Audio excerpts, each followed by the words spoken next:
Hello, this episode of the Sankofa Pan African series will be celebrating the life of the legendary Mansa Musa.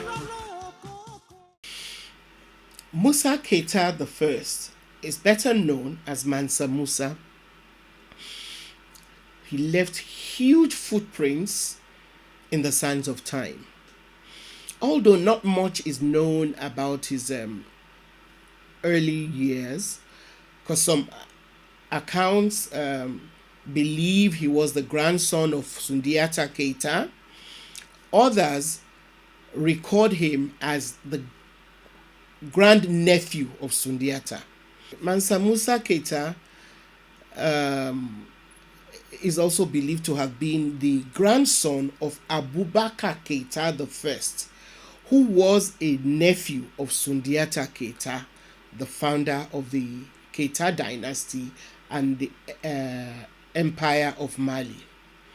It was Sundiata Keita who established the territorial base of the empire and laid the foundations for its prosperity.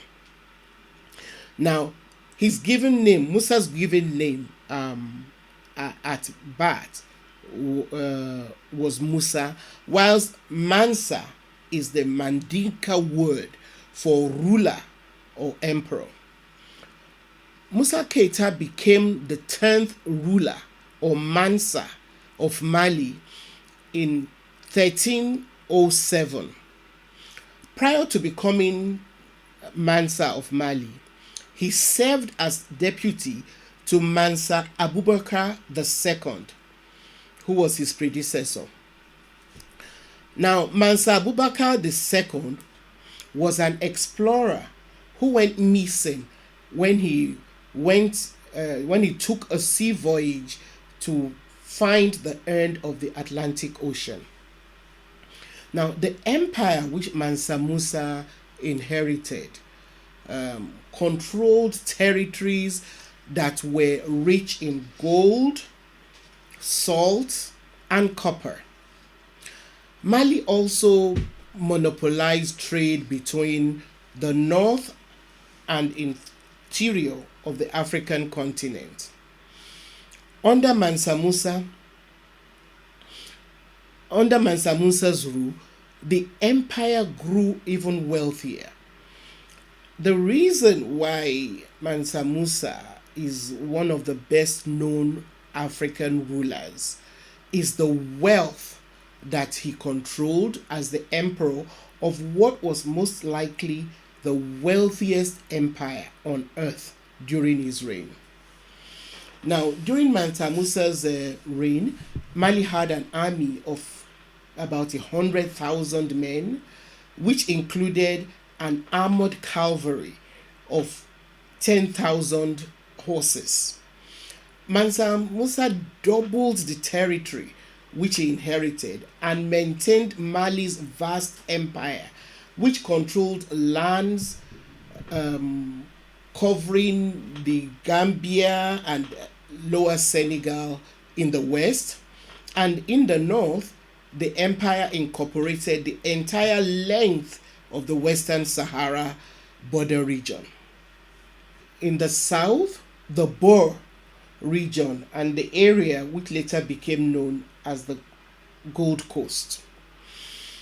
Mansa Musa was far-sighted, and in order to administer the vast empire under him more effectively, he split it into provinces and appointed governors to administer them.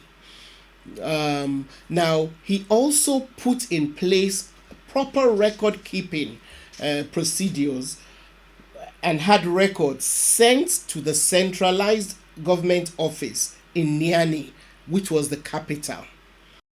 All of this attention to effective administration, as well as taxes on trade, firmer control of the gold and copper mines, as well as tributes from the territories, helped Mansa Musa to consolidate and increase the wealth of the empire.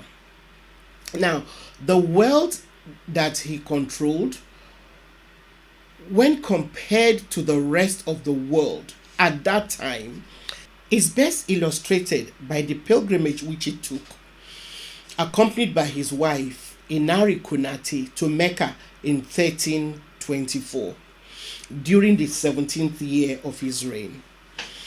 Reports show that his entourage to Mecca consisted of 60,000 men, including a personal retinue of 12,000 people, all dressed in brocade and silk. Mansa Musa, who rode on horseback, was directly preceded by 500 people, each of them carrying a gold adorned staff. The emperor was also accompanied by a baggage train comprising of 80 camels, with each carrying 300 pounds of gold. It was during this pilgrimage to Mecca that the world became aware of the astonishing wealth of Mali. Arab chroniclers, both in Cairo, where he stopped on his way to and from Mecca, and in Mecca itself, were so captivated by the procession that they reported about him in the most glowing terms. So while in Cairo, Mansa Musa and his caravan spent and gave away so much gold that the value of gold dropped, causing inflation which Egypt did not recover from for the next 12 years.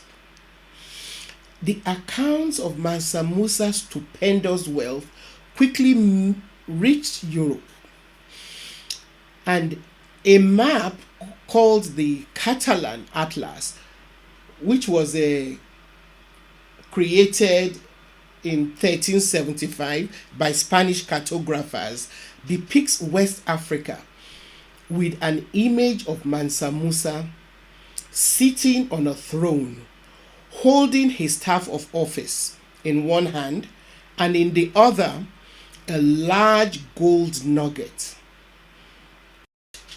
As soon as the Catalan Atlas was published, European leaders started sponsoring so-called explorers to Africa with the sole purpose of finding the source of Mansa Musa's gold. Now, I know there are still people out there who, even today, are apologists for the colonization, the conquest, and pillaging of the African continent. Such people claim that colonization was not all bad. Some even try to argue that Africa benefited from colonization. Let us pause and imagine the trajectory that Africa was on during the period of the great civilizations, empires, and kingdoms, compared to the trajectory that Europe was on. Imagine if Africa's resources had not been carted away to develop Europe and the Americas. And by resources, I don't just mean material resources, but also human resources. Imagine if we had been left alone by the Arabs who started the rape of the continent and the Europeans who perfected it. Imagine what the world would be like today. Back to Mansa Musa. Some of the legacies which he left behind, in addition to the organization and the smooth administration of the empire, which I mentioned earlier, include architectural innovations in Gao, Timbuktu, Niamey, and other parts of the empire. He also expanded trade and invested heavily in education by attracting eminent scholars who helped develop the Sankore Mosque into a university. Unlike modern day universities, The university, founded in Timbuktu, had no central campus or organization, but was made up of several independent schools.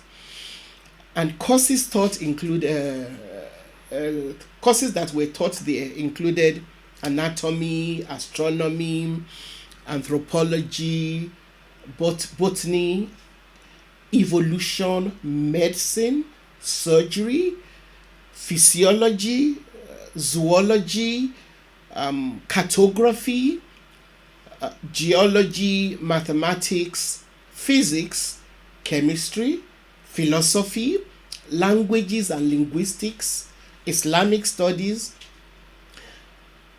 geography, history, and various forms of art.